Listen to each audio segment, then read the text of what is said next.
झांसी की रानी लक्ष्मीबाई, ये सिर्फ एक नाम नहीं है ना? ये नाम वीरता, शौर्य और देशभक्ति का प्रतीक बन चुका है। इनकी कहानी हम सबने सुनी है, बचपन से सुनते आए हैं। लेकिन कभी सोचा है कि उस कहानी में कितनी सच्चाई है और कितनी, कह सकते हैं, किंवदंती? तो चलिए आज इसी फर्क को समझने की कोशिश करते हैं। सिंहासन हिल उठे, राजवंशों ने भ्रिकुटी तानी थी। वाह! सुभद्रा कुमारी चौहान की ये पंक्तियां आज भी सुन लो तो रोंगटे खड़े हो जाते हैं, है ना? सच तो ये है कि इसी कविता ने रानी लक्ष्मीबाई की वीर गाथा को भारत के हर घर तक पहुंचाया और उनकी एक ऐसी छवि बनाई जो आज तक हमारे दिलों में बसी हुई है। तो हमारे जहन में उनकी क्या तस्वीर है? यही कि वो भारत की सबसे बड़ी, सबसे महान वॉरियर क्वीन है। एक ऐसी निडर देशभक्त जिनके बारे में कहा गया कि उन्होंने मर्दानी की तरह पुरुषों के बीच एक मर्द की तरह जंग लड़ी। यही वो छवि है जिसे हम सब जानते हैं और जिसका हम सब दिल से सम्मान करते हैं। और ये किंवदंती आज भी जिंदा है पूरी तरह से। देखिए, सुभद्रा कुमारी चौहान की उस जबरदस्त कविता से लेकर भारतीय स्वतंत्रता आंदोलन का एक बहुत बड़ा सिंबल बनने तक, और तो और हाल ही में 2019 की ब्लॉकबस्टर बॉलीवुड फिल्म मणिकर्णिका तक, हर जगह उनकी छाप है।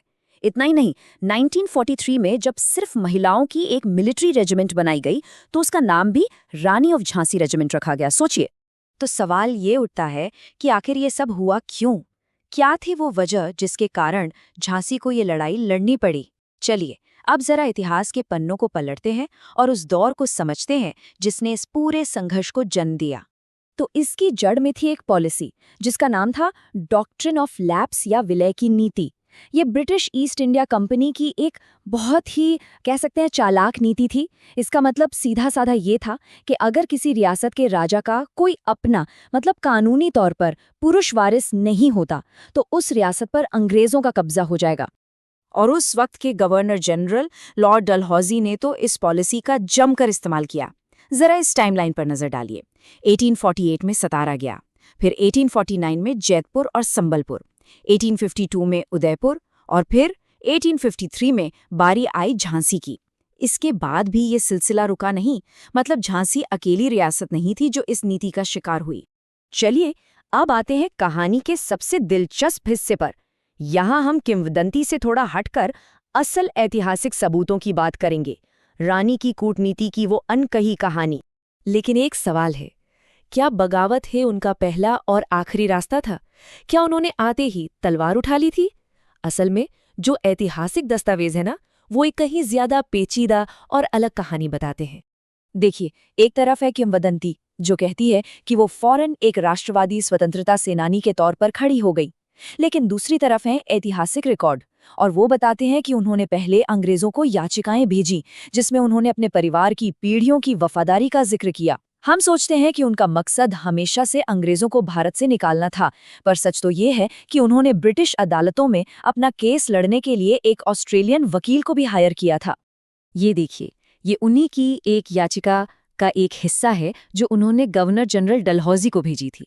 इसमें वो लिखती हैं कि उनके परिवार को इस शक्तिशाली सत्ता यानी ब्रिटिश हुकूमत की कृपा और संरक्षण से लगातार फायदे मिले हैं। ये शब्द क्या दिखाते हैं? यही कि वो शुरुआत में सिस्टम के अंदर रहकर ही अपनी वफादारी का हवाला देकर समाधान ढूंढने की कोशिश कर रही थीं। तो समझने वाली बात यह है कि सालों तक रानी लक्ष्मीबाई ने तलवार नहीं उठाई। उनकी लड़ाई चल रही थी, लेकिन कागजों पर, खतों के जरिए, कानूनी अपीलों के जरिए। उनका सिर्फ एक मकसद था, अपने गोद लिए बेटे दामोदर राव के लिए झांसी का सिंहासन बचाना।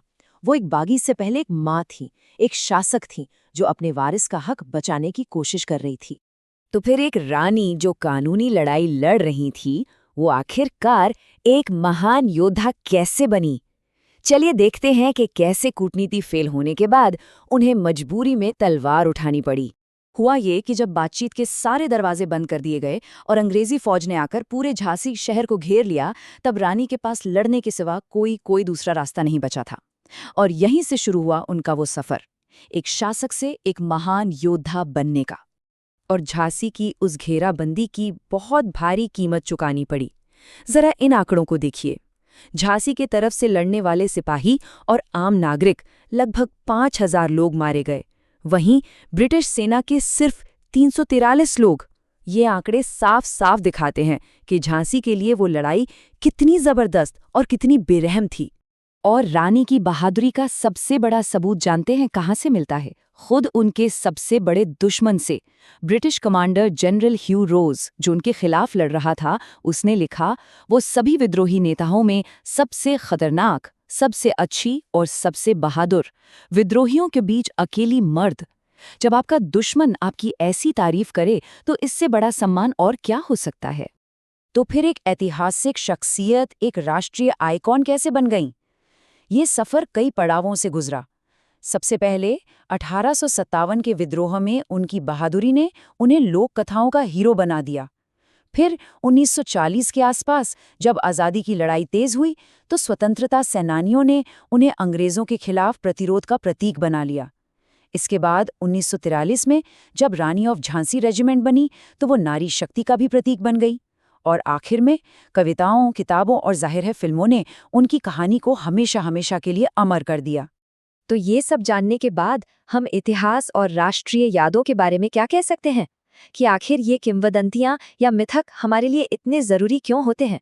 देखिए, एक तरफ है ऐतिहासिक रानी, एक समझदार शासक जो बस अपने बेटे का हक, अपनी विरासत बचाना चाहती थी, और दूसरी तरफ है हमारी किंवदंतियों की रानी, जो आज़ादी की एक ऐसी मिसाल है जो कभी नहीं झुकती। ये फर्क है एक असल इंसान और एक प्रतीक के बीच। और सच तो ये है कि दोनों ही अपनी अपनी जगह बहुत जरूरी हैं। और ये कहानी हमें एक बड़े सवाल पर लाकर छोड़ देती है कि जटिल इतिहास से जन्मी ये जो शक्तिशाली राष्ट्रीय कहानियां होती हैं, ये हमारे आज को और हमारे आने वाले कल को बनाने में आखिर क्या भूमिका निभाती हैं? इस पर जरूर सोचिएगा।